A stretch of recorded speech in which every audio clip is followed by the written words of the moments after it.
Okay. Okay, so welcome to our first ever office hours, and we're here with Josh Rosenstien. Hi, Josh. Josh is has been involved with the Foodscaper Summit in the past. He's also going to be a speaker at the conference this year. And I think it's not quite debatable to say that Josh is one of the most senior foodscapers in the country. He's been at it longer than most people, 10 years, and he is the founder and owner of Edible Eden Baltimore Foodscapes. So he's here to take your questions, and this is just a free offering we're doing through the Foodscaper. And I'm so grateful you all are here. And this is just like we're really interested in creating more mentorship opportunities at the Foodscaper because it's really hard to find people in this industry who've been at this long enough to kind of have some trusted wisdom to share. So we're really, really grateful for Josh. And I will tell you a little bit about how this is going to run. I would love for Josh to share a little bit more about his business next. And then we will invite you to comment in the chat if you have a question, but you could just write, I have a question about scaling up, and then we're going to hand the mic to you and you can talk to Josh, and we'll keep that Q&A to about 3 minutes each and just see how that flow works for us. So again, just if you have anything you'd like to ask, just make a note in the chat and we'll get to you in that order. So, okay, without further ado, let's hear from Josh. Hello, Josh. Hi. If you want to share anything about yourself or your business, we'd love to give you the floor. Sure. So first of all, if we have a very small group, that 3 minutes thing can go right out the window. I mean, we can spend 15 minutes on every question if you like. We'll see how many questions we get. Yeah, all right, cool. All right. So hi there. So what is relevant to share here? Edible Eden, as Lindsay said, is 10 years old. It very much came from me, like with a shovel and a pickup truck, like just kind of like starting out very small, and then has grown just about every year in terms of scope of work and in terms of the people we employ. I think at our height, we had like 10 or 12 people on payroll, and are currently kind of have dipped back down to now at this stage of the year, we have five full-time staff along with myself. Um, the business generates, roughly, it depends on the year and it depends on some nuance, but you can think of it as a business that generates around $500,000 in gross sales, and that one way or another is able, whether that's my paycheck or not, is able to like realize approximately 10% margin on that gross income. And our staff are getting paid. The lowest paid one is at, I think, $26 an hour, and the highest paid is at $35 an hour. I think I'll stop there. If I get questions about the nuances of what exactly Edible Eden offers, I can, kind of break down our different departments and our different products. But I think I'll stop there in terms of the business. We're located in Baltimore City.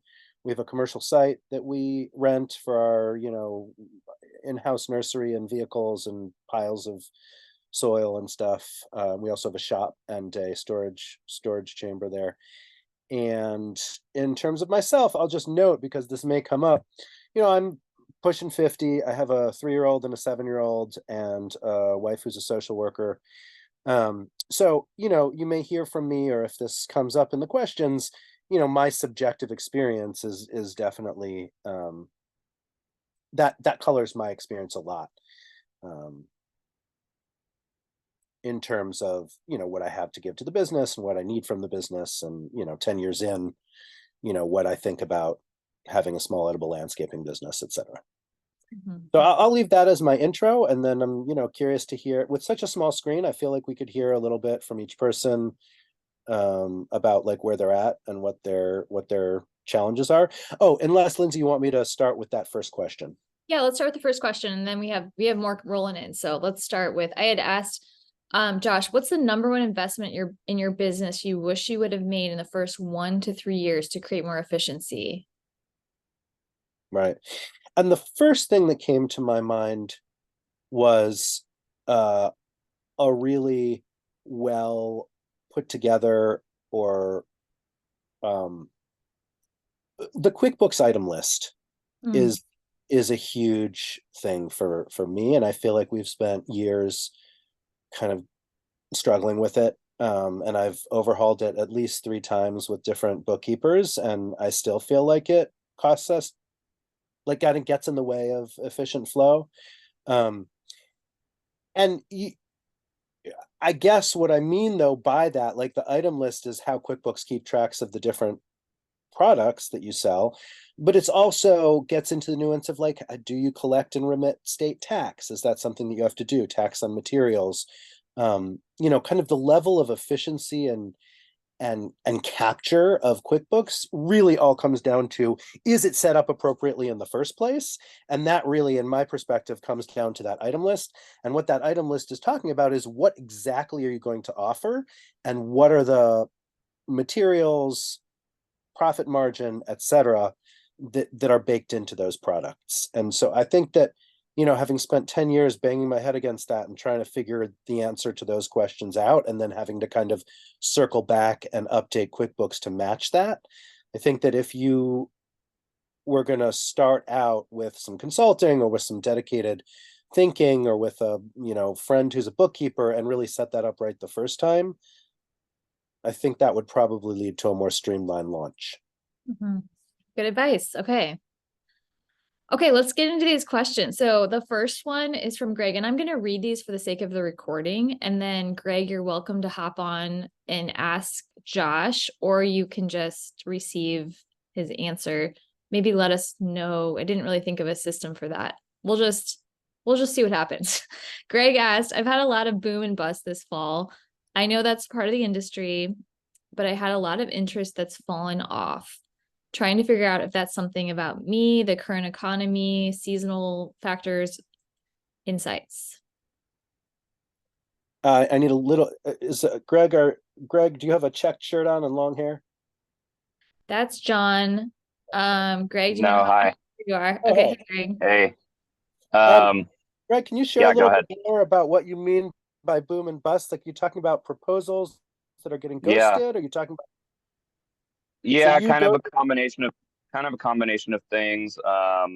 But yeah, a lot of basically not a ton of conversion, but I'll have like a consultation, people be like, "Yeah, this is great. All right, cool. What's next?" And then I'll send them a proposal for design, and then I'll either a total ghost or oh, this isn't, actually going to work for us right now. So that's been like almost 100% of things coming in since September. Um, and that hadn't been, this was my first year, so that hadn't been my experience earlier in the year. So basically, it was just like a lot of like, oh, now I have too much work. Oh, wait, now I don't have any work. Okay, now I have too much work, and now I don't have any work. That's Um, yeah. And so trying to figure out, are my rates too high? Is it something about me that they're not getting through to? Is it the economy? Do people not value this type of thing the same way that they value, traditional landscaping? So anyways, just wondering if you had some insights about that. I have two thoughts. First of all, are you charging for the consults? Yes, Okay, and what are you charging for them? 120. And what do they get? The proposal or anything else? They get an hour and a half consultation and then notes. Okay, and a proposal. And a proposal, yeah. Okay. And then my second question is, are you giving them a range of options on the proposal? Like, are you giving them something Um, that they can get into for $500 and then something that they could do for $5,000? Or is it just kind of like, this is what you need? yeah, that's a good question. Mostly I'm giving them kind of a ballpark design estimate based on the things that we talked about. But I think that's a good idea, is to give them a range. I always try and look, obviously it's on us at the consult to really get a sense of who these people are, what's Hmm. realistic for them, and what would be most meaningful for them. Hmm. But I always try and give people enough of a menu. And also, selling designs is hard. Man, I would love to sell more designs. And you're asking someone to put a lot of money into something that hasn't actually done anything to their property yet. So Uh-huh. if I'm offering someone a design, I will almost always also offer them something that they can sidestep the design. Like, do you just want 2 raised beds in your front yard because you want to get into, vegetable gardening? And then, maybe if that goes well, we can tackle a whole design of the back acre and put in a food forest, right? Or something Sure. like that. I always give people a menu with somewhere between 10 and even 10 and 12 items, ranging from, probably the smallest thing that we would be willing to do for you is maybe come plant, a fruit tree guild, right? For like Hmm. $1,000 or something, something that is pretty accessible to folks, even if they're just, kind of semi-curious. And then it's also important, like, I wouldn't want you to sell yourself short. You should have on there, yes. And really, you should get the design for $3,000, and then you should, allocate 25K for a, complete turnover of your property. But like, my experience, and this is just basic, I think, sales stuff, is that, before, even if they have a lot of money and even if they want to spend it, they want to make sure that you're solid and that they're happy with your work and that they, Hmm. communicate. Well, at least I do as a customer, right? So they're much more, Totally. in my experience, to take you up on something smaller and and like boots on the ground, like that's actually going to like impact their property first, Hmm. and then you can come back with that success and be like, hey, now sign up for a maintenance package. Well, I was noticing that you could really use a pollinator garden, right? And I think one of the best things that we do is we have a lot of customers like that started out with something that we're like, yeah, that's not that big of a deal. And then each year they just Hmm. keep doing more, until they're a major customer. Yeah. Yeah, that's a really good point. And I think I have a very comprehensive intake form that goes over like, a wish list, checklist of all these things. Mhm. But it doesn't have ballpark prices for those things. So I think maybe what I'm realizing is I was coming in being like, okay, they want all these things. Great. They have an idea of that that's going to cost money. Um, And and then they're they like, know what they wait, want. you want money? Yeah. Right. So I think that that's it. I think that that's a good point about giving them a menu right off the bat, or not right off the bat, but after the consultation and with the Yeah, proposal. cool. Who's Great. up? Awesome. Thanks. Thanks, Greg. Thanks, Josh. Okay, we got a next question from Dan. Can you talk about the transition from shovel and pickup startup stage to the 10-employee, $500,000 stage in terms of strategic growth, financial situation, etc.? It's a good question. So that's a monster of a question. Dan, do you want to say anything else about that? Yeah, maybe break that down into specific areas that you're considering or something. I mean, like, the short answer is just staying alive every year and doing something a little bit, right? I mean, well, no, let me say the short answer is really, akol min Allah, as they say, right? Like, every year my sales just kind of doubled and I had to like either scramble and like get another employee or get another vehicle if I was going to be able to like do that amount of work. And I don't accredit that to aggressive marketing. I accredit that to being where we're at, kind of on the cutting edge of a somewhat new and trending industry where, people are having dinner parties with their friends. They're like, "Oh, wow, what a cool garden. Where'd you get that?" Or they're like, their kid comes home from school and is like, "Do you know what a food forest is?" People are looking for this. So I do think that step one is just being alive long enough to receive that work. Um, Mhm. but in terms of for Edible Eden, yeah, every year we just got more demand. I did increasingly more consults and proposals, and I looked to bring on more people to do more actual, implementation of those things, and then to maintain those things. And so, at Edible Eden, we up until this winter had 3 distinct departments. One department to build stuff with like hammers and nails and saws, like raised beds and fences and trellises. One department to focus on the perennials and plant the fruit trees and the pollinator gardens and the berries and take care of them. And one department to operate the vegetable gardens, which is basically a whole nother business. Um,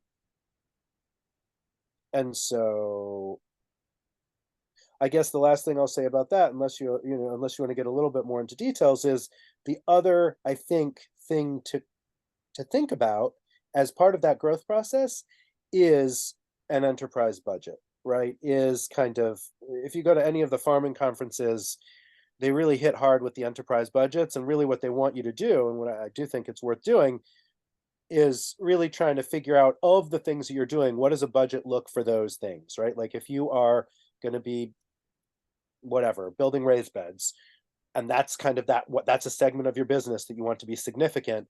Well, what does an enterprise budget just for that look like? How much does it cost for the materials? How much does it cost for the labor? What are the additional costs that you need? How much insurance you need to be able to do it effectively? What vehicle are you going to pay for to do it?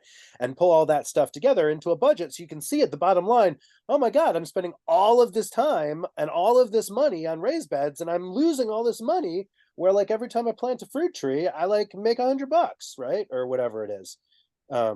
So I do think that enterprise budgets as a tool, and in general, thinking strategically about your products and what kind of margins are associated with them, is really got to be ground zero for the growth. And I think that we have failed to do that sometimes, and I think I'm still grappling with that, right? Like, if you're not doing that, then you're basically just multiplying your problems. Because if it costs you $200 and you got paid $150 to plant a fruit tree, so you lost $50 and you can live with that. Well, if you're doing 100 of them, then you just lost $5,000. You know what I mean? So really having solid, profitable products, and this is also the answer, Lindsay, to the first question, feels to me like the fundamental first step that you then want to grow from, as opposed to, hey, let's do this really cool thing that I'm passionate about, which would have been my approach. Yeah, I think that's kind of getting to the heart of the question, and thinking about, I'm just starting up my business, but there are all these kind of natural inflection points of like going from sole proprietor to LLC, or going from like just yourself up to like hiring subcontractors or getting employees. And at those inflection points, I guess the helpful questions to ask about, like, is it time to bring on employees, or does that not make sense? Or is it time to, buy that bigger truck? And kind of just from your perspective, looking backward, what advice you would have for those kind of big moments in the growth of an organization? I actually have something possibly unpopular to say to that. I started this out, like I said, really small, and early in the game, I had the opportunity to join this summit and sit in with some really big, like bigger than any of us established foodscaper businesses, including the Love and Carrots in DC, the Seattle Urban Farm Co., the Organic Gardener in Chicago. And I had the opportunity to really see this vision of a foodscaping business with, 26 employees and a fleet of trucks and a warehouse and, an office and all of those kind of things. And so from early in the game, I was gunning for that. I was like, that's what I want. I want to have a small business with 10 employees or 12 employees, and I want to sit at the head of the table and, have all this cool work happening and all this vehicles and all this, right? Like that was what I was gunning for. And I achieved it last year, and came to realize that I was like really miserable, like that all of my time was going into managing a team of people, that all of my money was going into paying those people, that they weren't happy anyways, and that I wasn't making any money. And you look at guys like, there's this landscaper on my street, maybe a guy in his 50s. It's like him and his truck and like a part-time person that sometimes helps him out with stuff. And I was like, hey, I like tried to talk to him about stuff earlier in the game, and he was like, nah, I don't want to deal with employees. Like, this is just me. I make my living. I do my thing, right?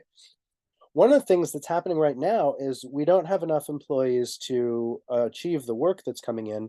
And so I'm like literally working in the field. I'm just like doing installs. And not only that, but all my employees are totally booked solid doing like maintenance and all the things that they're doing. So I've had to go out and like find some casual labor to work with me. So I'm like just out there with my truck and like some person who I met at an event shoveling. And we're like, doing big installs and transforming hillsides and stuff. What I'm trying to say is that and this also is one of the things I was going to say to the first question, I think you really need to do some serious introspection and thinking about what kind of lifestyle, what kind of responsibility, what kind of income, and what you want your days to look like. And if you want your hands in the soil, I would really think twice about shooting for a team of 10 people, because when you've got 10 people, the complexity and the HR and the revenue and the insurance and the health insurance and the benefits, like that's pretty much all you can spend your time doing. And you're lucky if you can spend some time bringing in, the next sales or trying to figure out like the next partnership, right? You're only doing that stuff.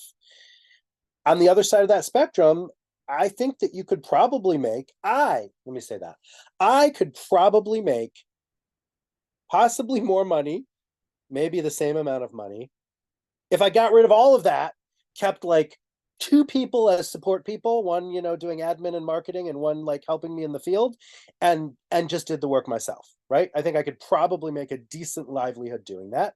But I'm pushing 50 and my back hurts, and I don't want to do that all day. Right? I don't want to be like digging ditches all day and like loading trailers full of mulch all day.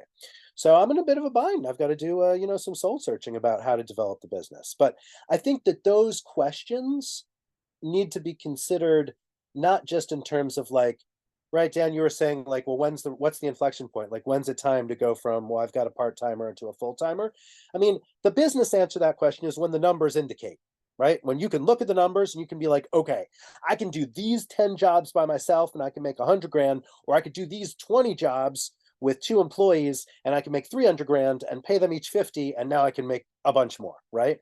What I found is just that the complexity and the materials and the overhead and the HR saps any additional revenue from having that large team than I would have realized, and that it really gets into the to the personal questions of like, how hard are you working to take care of these people? Like, to what degree are you the end all be all person who has to take care of all of these people's needs?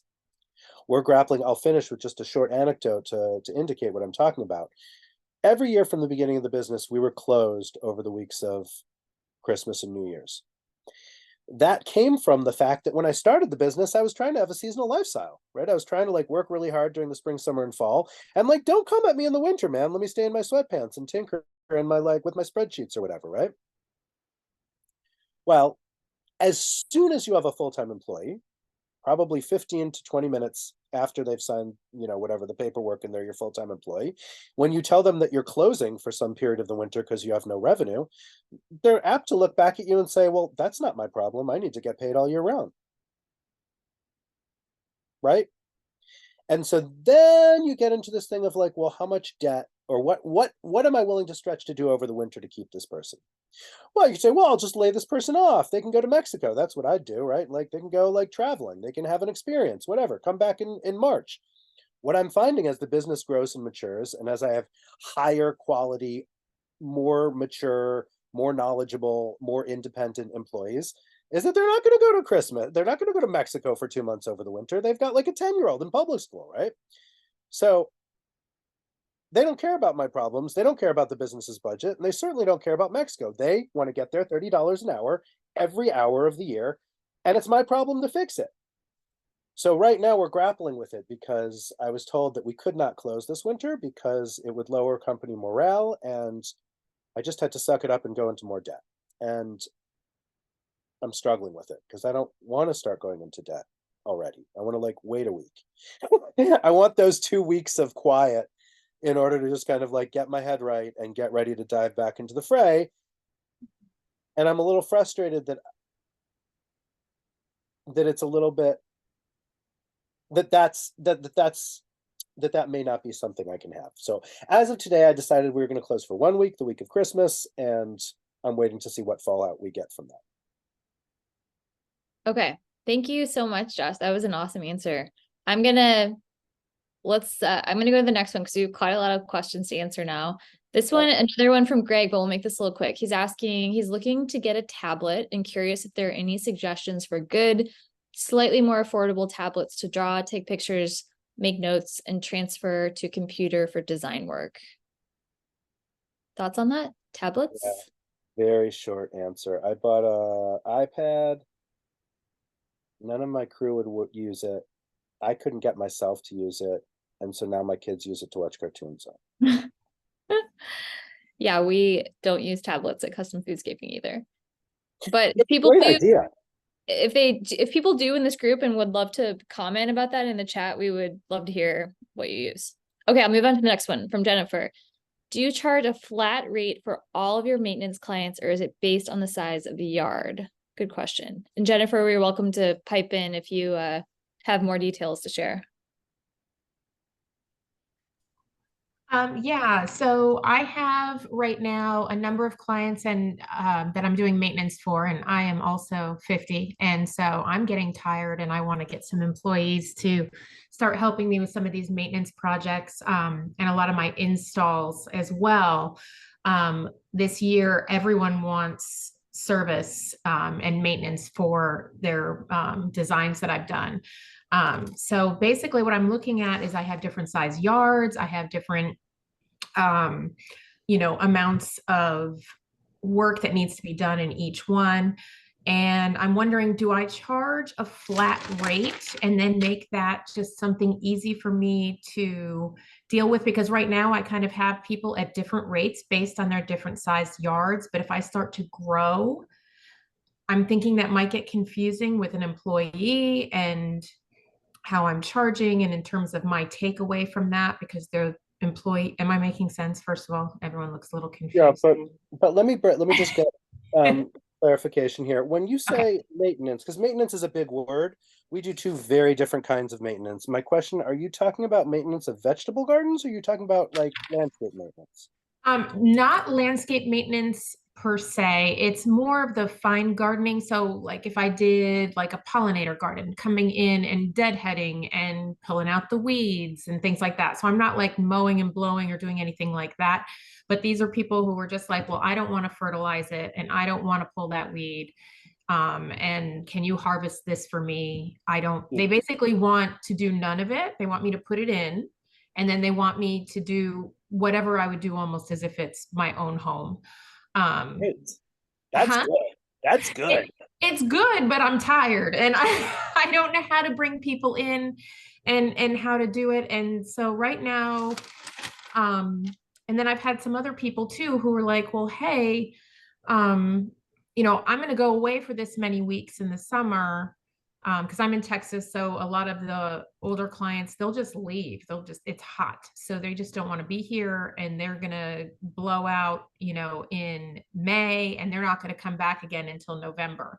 So we're looking at like temporary pricing as well as yard size. And it's really throwing me off. And right now, what I've been doing is I've been doing it all myself, and I've been doing it based on the size of the yard. I mean, some people are like, I only want you to make sure my plants are alive, deadhead and weed. I don't want any fertilization. I don't want anything like that. So I'm kind of coming up with, I'm getting a little too complicated. And I'm wondering if I should just have a flat rate for like certain things. I would say the time is not, I don't think the time is right yet for you to have a flat rate, because it sounds to me like you don't know what a flat rate that would have a profit margin in it consistently would be. I'll tell you what we do, and I'll tell you what I think Matt does, because we were just talking about this.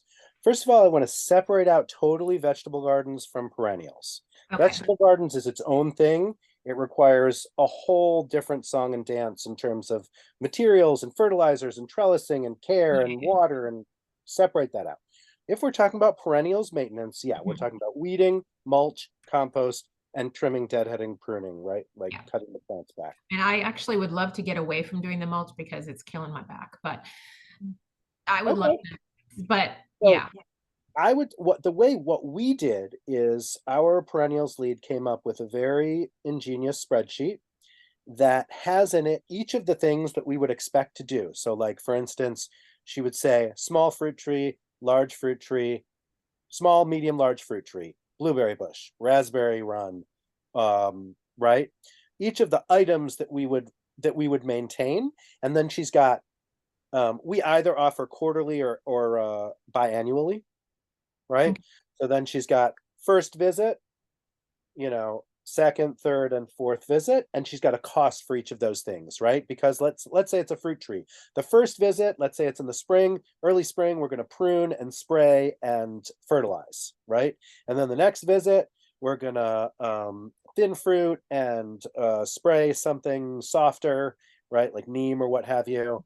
And then the third visit, whatever we're going to do. And then the fourth visit, we're going to mulch, weed, and compost and winter spray, right? So we've got our 4 visits that we're going to do to this tree. Well, that tree is going to take us, let's say, an hour in the first visit, and we're going to use X materials.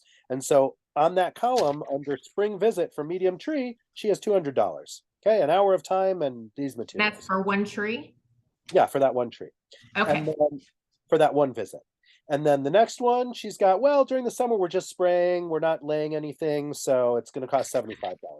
And then the next one, $75. And then the fall, now we're laying mulch in it, so that's going to be also $200. Okay, you take those down to the end of the thing. If they have one fruit tree and they want quarterly visits, you get 200 plus 200 plus 150, and their proposal is going to be, what is that, 550, right? Let's say they've got 4 blueberries, a bramble run, 4 fruit trees, right? You add all that stuff up and it comes out to, let's say, $3,000 for the quarterly visits or something, right? Let's say. Now, like you're saying, they also have a whole pollinator corner that you have to deadhead and weed, right? Well, you know that garden, and you know that that's probably going to take you 3 hours of extra labor, right? So you add 3 hours extra labor on, you have a line for 3 hours of labor, right? That you do on one visit or the other visit or all the visits, right? And then you have extra mulch, right? Because you need to spread 3 yards of mulch or whatever. So that's another column. And you come out at the bottom end, it says, look, if you want biannual maintenance, then it's going to cost you $1,500. And if you want quarterly maintenance, it's going to cost you $2,500. And then what I do, because those numbers are like insane, they get up to like 5s and 6s and $7,000. I then go back and say, but we've been working together for years and I know where you're at. And so I'm going to give you a 25% discount on that because I want to make it affordable for you. And this is just a pricing tool. It's not like exactly what's going to be, right? So that's how we price our perennial clients. And yeah, it's a pain in the ass, right? They do it for days at a time. They put together all of the contracts with all of those custom bids and they send them out and they get them signed and then they've got their marching orders for the year. What's great about that and what's happening now is that they can actually book them, right? The perennials department is booked every single day from the year. They know that they're going to be on this day at the so-and-so's and this day at the so-and-so's, and they're doing maintenance here, and then they have a day open for an install, whatever, right? They've got it all kind of figured out from the get-go. The other thing that I know Matt does, and which might be a better idea, is he says, I'm going to charge a base rate for the visit, right? It's $200 to get me to the property with the truck full stop, right? And then I'm going to charge an hourly rate. So the small yard, medium, large yard just seems to me to be a great way to lose money because because each one is going to be different. And this one's going to be so much weedier, and this one's going to be in the shade, and this one's going to be a 45-minute drive, right? You need to have a simple metric to use to price these jobs. And I think that they need to be custom priced. I don't think you can just say, unless you live in a city where every single yard is 16x4 and that's all you're doing, I think you really need to be able to custom price it, and you need a category for time, you need a category for materials, and if you want, you can do like I've been describing, get something really nuanced that spits out a number that really is dependent on what you're maintaining. Yeah, what I've been doing so far now is I kind of have a couple of clients that have the smaller yard, so I've been charging them a base rate. And then I have another client that has a large yard. And then basically what I'm doing, and this is kind of where I've come up and I thought, I think I'm losing money on this, is that I charge, for example, like for 1 yard, I'll charge 60 an hour. And if I go over that hour, then, it's incrementally, they get charged for that. So if it's like an hour and a half, they get charged 90. So I'm just kind of adding that in there. And most of it also includes materials. In the $60? Yeah. So I think I'm really low. I think my price is too low. We charge $225 for a yard of mulch spread. I estimate. But this isn't a yard of mulch. This is more just for the weeding. I know. I'm just saying. Okay. We charge 100 to 125 per hour per person, and any materials that you use should get doubled. Okay. Because I've been doing that with one person, meaning just me, and it's been like $60. I come for $60 for an hour. I'll weed, I'll put down whatever fertilization is necessary and kind of clean up. So I'm like way under, huh? Yeah, I think so. And the other thing that I would say is that I Okay. would, in terms, the last thing you were saying about help, I would try and find someone that you like, or someone that is available and Mr. Right Now or Mrs. Right Now, Mm-hmm. and work with them, right? Have them just work with you 2 days a week or 3 days a week for the beginning, and go to each yard with them and show them each plant and get a sense of if they know the difference between echinacea and yarrow, and right, Mm-hmm. like introduce them to the customer, right? So that, at the end of 6 months or 4 months or whatever it is, you can say, Yalla, Susan, you take those three, right? I've got I've got to go do something else today, right? Yeah, and I've found a good way. I'm a master gardener as well, so I go to those meetings, and I don't know if anybody else is master gardener, but that is the place to look for stuff, because they do all of that stuff because they have to do it for free. Right. They have to do 25 hours to be a master gardener. Right. So what I do is I cherry pick from the master gardeners, and I have a list of people, so I know whoever I hire knows exactly what they're doing. So that saved me a lot of time, and I just kind of have a running list, and I'll call them for my install days. Um, so if anybody else wants to use that idea, just go right ahead, because it's actually really good, because everybody knows what they're doing, and you can just kind of, the people who I bring in to help me do installs, I'm just like, you go do this, and then they do it, and I don't have to worry about whether or not it's getting done correctly, because they understand the nuances of the plants. So that's been just the thing that's been working well for me. But I hate the idea of having to upcharge on a separate note my clients. And now, how do I say to them, yeah, I've been charging you $60 an hour, and now I'm going to charge you 120. Don't. You don't. You do a meaningful increment to you, like you say, we're going into next year, right? So Yeah. So that's what I'm looking at on 2024 the changes. cost of living, whatever, you're going to raise Yeah. it to 75. And then for new clients, you start them at 90, right? If they come to you and they're new, you don't quote them 75. Your special customers that started out with you in the early years and are still with you, oh, they get to keep their special price. Your new customers are at 90. And then the year after that, bump it to 100. And so, right, like within a year, you can now have customers paying the highest rate, and you can always give discounts to people you want to get who it's going to be unrealistic for them. But it's better to call it 100 and give them a discount than to call it 60. Okay. You Got know it. what I mean? Yeah. Guys, I'm gonna hop in. I'm looking at the time. We gotta keep All right. rolling. But Anna had a question. I want to give Anna the floor for a sec to ask a question. Oh, sure. So Josh, just following up on the model you were describing, have you had any issues with then, sometimes in a spreadsheet, you make certain assumptions, you get out in the field and there's something unexpected comes up. Is that happening with the maintenance crew? They assume there's X number of bushes, trees, etc., but then they get there and something's dead or there's something else that needs attention. And how would they handle that? Yeah, I think that, one of the benefits, and again, this gets to being able to retain employees, right? Like Sarah at this point has been to all the jobs. So when she's doing that pricing, she can kind of close her eyes and picture it. My experience of being in the field is I can assume that there will be situations like that. If it's me, especially if I have a personal relationship with the customer and it's not that big of a deal, I usually do it. If it's the crew, they would generally either not do it, right? If it's a big deal, like if they get down there, they accomplish their scope of work, and oh my God, there's this whole back wall of weeds that came out of nowhere that all of a sudden needs to get weeded, then they would come back and send the customer an email saying, we accomplished our scope of work. Your bill stands at 2,200 as you contracted.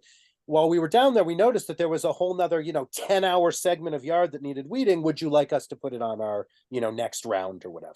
So I think that really gets to, like, I think there's nuance there. And if it's a small thing and you can eat it and make them happy, then do it.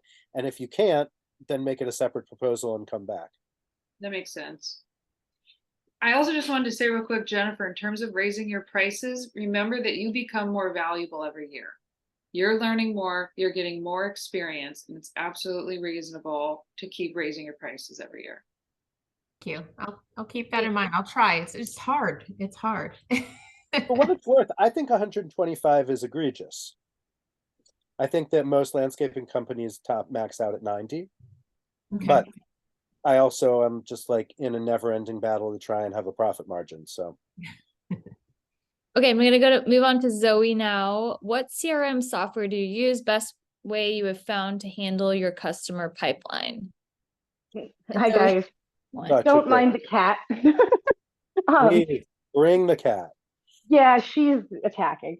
I'm pretty new to this end of foodscaping and doing this. So I walked into Bear Creek Organics as the manager in the summer, and I'm trying to figure out a good customer management software or a pipeline because we seem to get like bogged down a little bit in our design process. We have a really big intake form. And a lot of this is big foodscaping stuff. We do some of like the smaller installs and stuff, but we did like a 300, 400 fruit tree planting. And, like, so we go from little jobs to really big stuff. And some of the big stuff we get clogged up in the design process and everything. So he wanted me to look at software on how to handle it and streamline it. Do you use any software? I mean, I'm a spreadsheet person. I have a spreadsheet for everything and paper files. But is there a good software out there that everybody's using that helps move things along or keeps tabs on things? Because it seems like sometimes if he does a consult on Friday, it kind of gets lost or something. We need that reminder or like, how do I want to say, just to keep things going and to remind us to reach out to the clients because I don't want them to lose interest because you let people go a week and then it's not as bright in their head anymore. So how do you manage that? So I want to say that this is a very relevant question, and that what you're asking is something that I have literally been banging my head against for the past 10 years, like maybe 8, right? Like this is a very relevant and very challenging question, and this is why. First of all, there's a million products out there, and my experience is they span a huge spectrum from like not really doing what I need them to do to doing way more than I need them to do and to costing way more than I want to spend, both on the software and then on the training to operate the software. I know that businesses that I've touched base with, like the Organic Gardener, right? Businesses that are up there in the multi-million kind of range, consistently tell me that LMN is like the thing, right? LMN, I think, is what big grown-up foodscaping businesses use. And my understanding is, I've looked into it a few different times. I've had people tell me that it's, maybe only around $300 a month or something for the license, but then, yes, Nashville uses it, true. But then, I've heard that you have to send employees to like training seminars, it's like a really big deal. And then it does everything, right? Like it spits out a number for every possible facet of your business, ranging from exactly how many days off a given employee might have accrued by working on this job over how many gravel pieces went, everything, right? But obviously, someone's got to be getting all that info in there and managing it. And that, to me, has always occurred as kind of a full-time job. All the way on the other side of that, I've gone down the rabbit hole, because earlier in the game when I was like researching this, I like couldn't find anything that was relevant. And maybe what I needed was a little bit not as significant as that, right? I just needed something to manage my pipeline. And so I've consulted with all these people that threatened to build it for me, right? Like you're gonna take a Google sheet and then build a connecting tool to that to a spreadsheet and then build a connecting tool to that to a PDF exporter, and then the whole thing is going to work together because it's integrated into your Gmail account or whatever, right? Like, I mean, like that idea of trying to fabricate something for you for like, 5-10 grand. And then I've had people that were always trying to sell me various lesser things targeted at either small businesses or field managers, or I've really spent a ton of time scratching the surface on all these different stuff and not a small amount of money. And I have come up dry / not pulled the trigger on all of those things. And right now we are still doing what we have always done, which is I / the person doing the consult does the consult, writes up the proposal, emails the proposal to the customer, and saves a copy in a new file on the Google Drive. The customer gets back and says, yes, I want items 4, 6, and 9.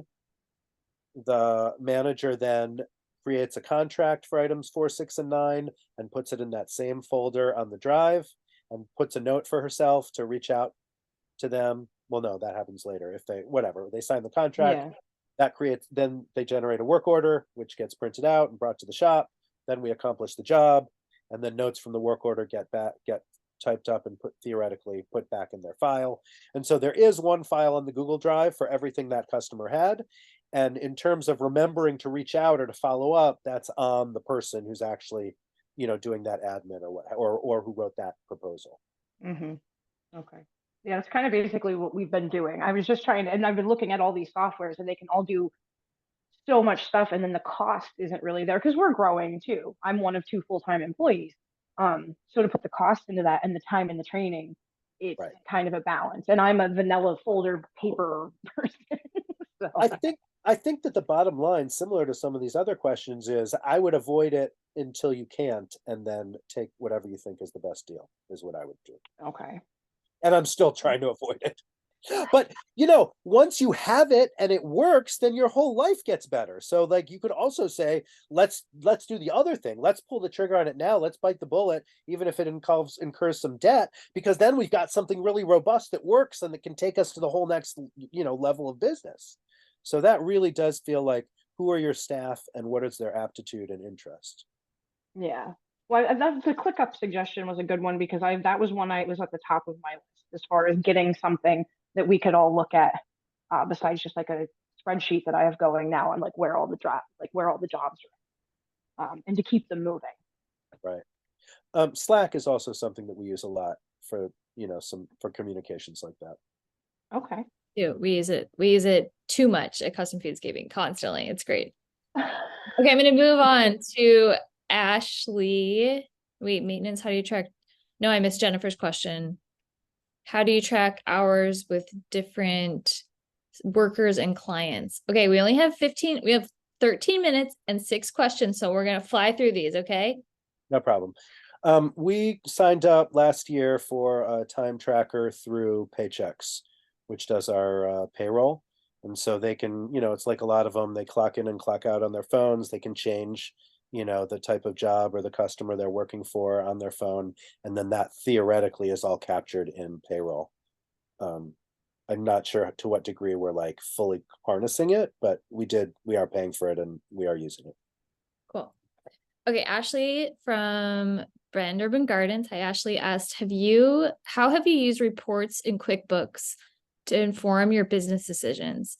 As you've made more detailed accounts, which department of Edible Eden brings in the most income? So first of all, the only reports I use on QuickBook are P&L and balance statement, and the P&L with some nuance because I'll use I'll look at P&Ls from different years, so I'll compare different years, or I'll do P&L as broken down by class, which gets the second question. We have it currently set up with 3 classes. The classes, earlier I was talking about our 3 departments, right? Builds, perennials, and annuals or gardens. And so we have those things as classes in QuickBooks, and we have those things also set up in Paychex for the employees. So you're able to see, how much payroll went out towards perennials in this given period by getting a report from Paychex. And then you're able to see how much, revenue came in or how much COGS went out on a given class through a P&L. And a balance sheet is just something that, you need to be able to look at, and I'm not the best person to break it down. Okay, thank you. Zoe asked a question about pay rates to your employees. What do you charge to the client per employee? $100 to $125. We have one client who's a long-standing maintenance client who pays us, I don't know, something like, I think it's supposed to be 8 hours a week, or she's just got like a huge property and 1 million perennials, and like she wants us over there weeding any chance we get, and so she pays 85 because she's like one of our first customers. But in general, if I'm bidding a job, I charge between 125 per hour, regardless of who's doing the work. Nice. And Jess, our other teammate here at the Foodscaper, forgot to introduce you at the beginning. Hi, Jess. she just mentioned in the chat that we're going to be having a Foodscaping finances course at the Foodscaper conference from Chai Ming Rowe, who is like a genius with this stuff. She's like a corporate accountant turned Foodscaper. So You that make is, lots of money with Foodscaping. she does well. It's amazing. She's in LA. So just throwing that in there, as I mentioned. Okay. Ashley asked, how do you manage the inconsistency of work as you were growing to keep your employees employed? Line of credit, imperative. Credit. Okay. Okay. Business started, like I only started being able to have that flexibility when I was able to secure the line of credit. Our line of credit is 50K. I try, ideally in most years, I only tap it over the winter and early spring and then have it paid off by midsummer. But a business, as far as I can tell, unless you've got some genius idea for bringing in revenue over the winter, or unless you're a one-person crew and can afford to just like not get paid over the winter, you have to have a line of credit in order to get through those lean times. Nice. Ashley also asked, were some of your first employees filling roles in all of your departments? How did you find folks with skills in woodworking and garden maintenance, or did you invest a lot in training? Good question. It's a great question, and I will struggle to, I have to try and keep this one brief. That's been a consistent challenge for us, and one that I have struggled with because I'm very much a pick up a hammer type of person, and so I get bent out of shape and confused when people feel like they need extensive training. I feel like just come work with me. Like planting plants is not rocket science. Like you take the plastic pot out, you open up the roots a little bit, you dig a hole, you stick it in. Like, you know, my perennials team refuses to take new people on the job because they say that training drags them down and it's such a huge obligation, and you know it makes them slower and then they can't hit their numbers, etc. So for my team, training is a huge deal and needs to have like a lot of money and time allocated towards it before they, you know, feel like a person is good to send into the field. I've been doing this for 10 years and I kind of feel like just do it. Like the worst that can happen is the customer can be unhappy and you can go and replace it. Like, you know, but for instance, we had a guy who was our chief builder and he was amazing and very talented. And he worked with us for 5 or 6 years and then he decided to go elsewhere. And what I found is that it's actually extremely difficult to find someone who is both capable of using power tools, but who's also willing to put on work boots and go like dig a trench to get the raised bed in the right level. In fact, that's something that I've not been able to replace. And so we have backed off of some of our building. I'm pretty much doing our building, and we are ever more specialized and ever more siloed, and training is ever more significant in order to be part of our either perennials or annuals crew. Great. And we have one question from Justin. Thank you for that answer, Josh. That's really helpful. What sorts of liability insurance do you have on the business and how did you find a provider? Really shouldn't be a problem. It's just, I mean, just basic liability insurance for a small business. I went to my insurance agent and I said, you know, this is what I'm doing. And he said, all right, you need this liability policy. And I think it's for $1 million per, you know, $1 million per incident or whatever. And it costs like, I don't know, $80 a month or something. Okay. And okay, we have 5 minutes left. Is there anyone who wants to ask a last question? Justin's got his hand up, or his finger, whatever. No, I was just reacting to that answer. Thank you so much. Oh, okay. Yeah. Sweet.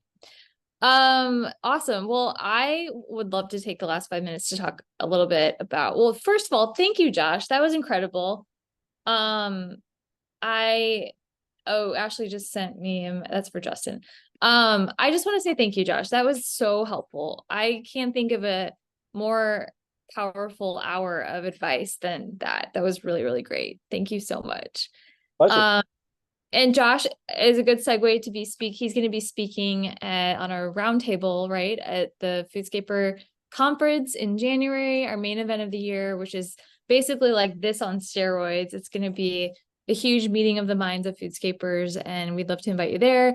And I did promise I would offer you all, Jess just put a $50 off our ticket discount code in the chat, and we really hope you join us. It's going to be, we created the Foodscaper conference one day. Matt and I were on an install, and when we say Matt, we're talking about Matt Liebon he's the owner of Custom Foodscaping and the Foodscaper, where Jess and I both work. And we were on an install, and we were like, there's all these awesome farming conferences where everybody gets together and like gets all this amazing information and inspiration, but there's nothing like that for edible landscaping. And so we are a scrappy team, but we are pulling together this conference for the 3rd year, and we'd love to see you there. And I can genuinely say it's extremely high value, and we all are trying to not be, salesy kind of slimy people, but I just, from my bottom of my heart, I think this will really benefit you if you're in this industry. So thank you so much. And I'll put a link also, if you haven't, if this is the first time you're hearing about the conference, I'm going to drop a link here, which just shows the lineup you can check out. And I will post this recording so you can rewatch it if you need anything. And Josh, what's the best way to maybe contact you if someone has a follow-up question? Email. I'm all about the email. It's josh@edibleedenfoodscapes.com. You can also come through our website if you forget that, and just send me through the form, and I'll forward it. Awesome. Well, thank you, Josh, and thank you to everyone for attending.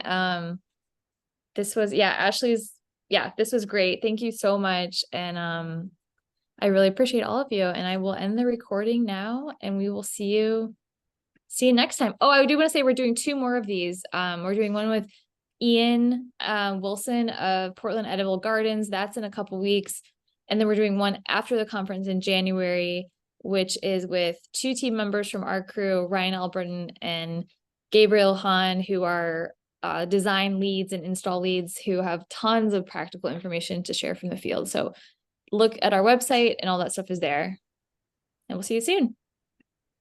Take care, guys. Have a great winter.